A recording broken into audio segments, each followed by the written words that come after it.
One of the most powerful tools, which is located inside of Lightroom, is the adjustment brush. And I can say that this tool is powerful because what it allows us to do is to paint in adjustments into particular areas of our photographs. Now you may be thinking, okay, well, what's the big deal? We can do this in Photoshop. Well, sure, we can do this in Photoshop, but now it's kind of interesting that we can do this in Lightroom as well, because here we can make these adjustments in a way that's non-destructive and that doesn't increase file size. In other words, we can be a little bit more creative and a little bit more efficient in this raw workflow context. All right, well, to target this tool or to select the tool, we can click on it in the tool strip, or we can simply press the K key. Once you select this tool, what you'll see is that you'll have a number of different effect options. Now, we've seen these effects before, right? These same effects are also located inside of the graduated filter. Yet when we go back to the adjustment brush, you may notice that there are a few more options here as well.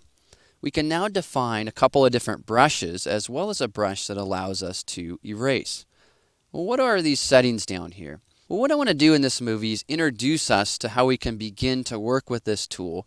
And then in the next movie, we'll take a look at some shortcuts, and then we'll actually look at some real scenarios for working with this particular tool. In regards to our overall brush size, this controls how big the brush is. So for example, if I hover over this image, you can see that there are 3 concentric circles. Now the middle circle with the crosshairs, that shows us the very middle of our adjustment. And the crosshairs there are actually pretty important, and you'll see why when we get to masking. The next circle, that's the brightest white circle. That one shows us the size of our brush. Then finally, that outer concentric circle, that shows us the transition area or the feather of this particular adjustment that we're going to apply. Now we can change all of these amounts by simply dragging these sliders. So as I make my brush smaller, we can see that the brush changes size. The feather either gets closer to the brush size or further away. And then the flow, we'll have to take a look at how that works as we actually paint on our photograph.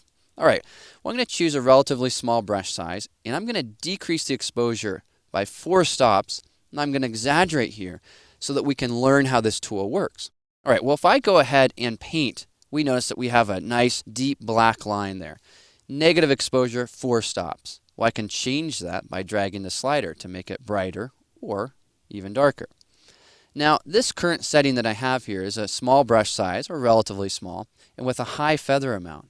What about no feather? What does that look like?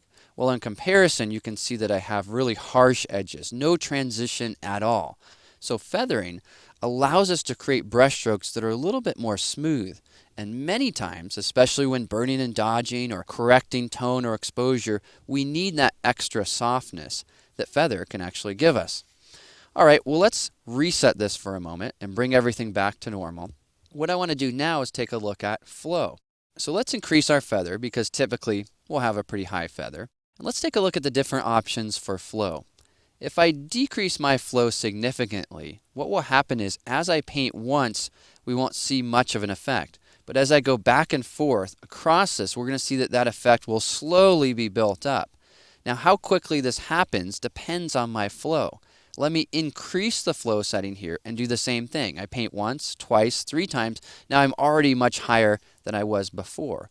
So again, flow has to do with how quickly we make a particular adjustment.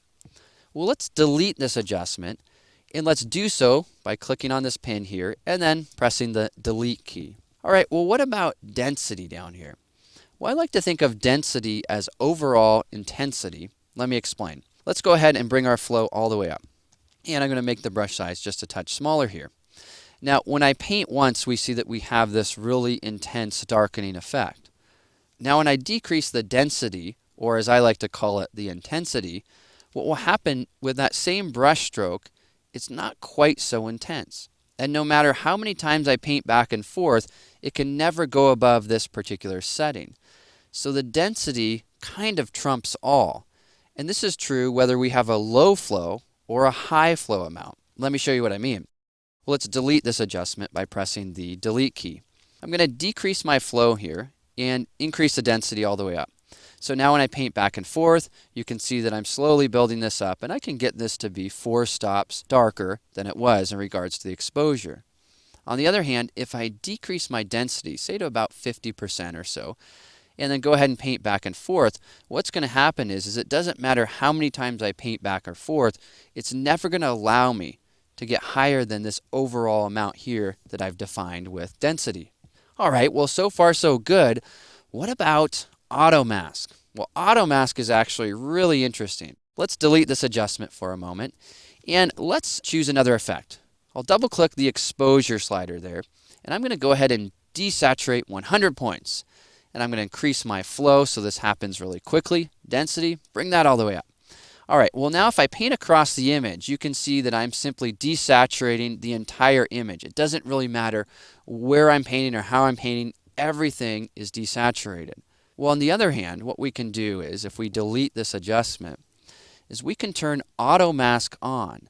And with auto mask on, and let's say a little bit bigger brush size, as long as we pay attention to those crosshairs in the middle, whatever those crosshairs cover, in this case you can see I'm paying attention to the green dress, it's going to then affect that area. So essentially it's building a mask based on the area where I'm painting. And all of this is happening in this non-destructive raw workflow context, so I can undo this at any time if I make any mistakes. And the interesting thing about this is not only can we affect the saturation, we could also affect the overall brightness of this. Or for that matter, we could click on color and say, you know what, we really want a different colored dress. And we can go through here and choose different color in order to make a change and to make this image look completely different. Let's click the X here in order to close this dialog.